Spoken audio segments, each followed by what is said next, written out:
ನಾನಿವತ್ತು ಸಕಲೇಶ್ಪುರದಲ್ಲಿ ಇರೋ ಟೌನ್ ಸ್ಕ್ವೇರ್ಗೆ ಹೋಗಿದ್ದೆ. ಒಳಗಡೆ ಆ್ಯಂಬಿಯನ್ಸು, ವ್ಯೂ, ಡೆಕೋರೇಷನ್ನು, ಅರೇಂಜ್ಮೆಂಟ್ಸ್ ಎಲ್ಲ ತುಂಬ ಚೆನ್ನಾಗಿತ್ತು. ನಾವು ಫಸ್ಟ್ಗೆ ಚಿಕನ್ ಕಾರ್ನ್ ಸೂಪ್ನ ಆರ್ಡರ್ ಮಾಡಿದ್ವಿ. ಸೂಪ್ ಅಂತೂ ತುಂಬ ಚೆನ್ನಾಗಿತ್ತು. ಸೂಪ್ನ ಖಾಲಿ ಮಾಡಿ ಚಿಕನ್ ಲಾಲಿಪಾಪ್ನ ಆರ್ಡರ್ ಮಾಡಿದ್ವಿ. ಮಸಾಲೆಯಲ್ಲಿ ರೋಸ್ಟ್ ಮಾಡಿ ಕೊಟ್ಟಿದ್ರು. ಒಂದು ಪೀಸ್ ತೆಗೆದು ಬಾಯಲ್ಲಿ ಇಟ್ಟಿದ ತಕ್ಷಣ ಮಸಾಲೆ ಅರೋಮ ಸಖತ್ತಾಗಿ ಬಂತು.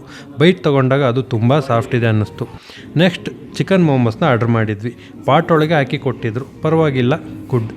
ಮೋಮೋಸ್ನ ಖಾಲಿ ಮಾಡಿ ಬಿರಿಯಾನಿ ರೈಸ್ನ ತರಿಸ್ಕೊಂಡು ಜೊತೆಗೆ ಡ್ರ್ಯಾಗನ್ ಚಿಕನ್ನು ಆರ್ಡರ್ ಮಾಡಿದ್ವಿ. ಡ್ರ್ಯಾಗನ್ ಚಿಕನ್ ಅಂತೂ ಸಖತ್ತಾಗಿ ಇತ್ತು. Better than what I expected. ಅಷ್ಟು ಚೆನ್ನಾಗಿರೋ ಡ್ರ್ಯಾಗನ್ ಚಿಕನ್ನ ಬೇಗ ಖಾಲಿ ಮಾಡಿಬಿಟ್ಟೆ.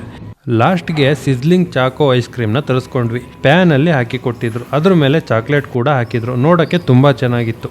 ಟೇಸ್ಟ್ ಕೂಡ ಅಷ್ಟೇ ಚೆನ್ನಾಗಿತ್ತು. ಅದನ್ನು ಖಾಲಿ ಮಾಡೋ ಹೊತ್ತಿಗೆ ಬಿಲ್ನ ಕೊಟ್ಟರು. ಬಿಲ್ಲು ಹೆಚ್ಚು ಕಡಿಮೆ 1,000 ಮೇಲೆ ಆಗಿತ್ತು.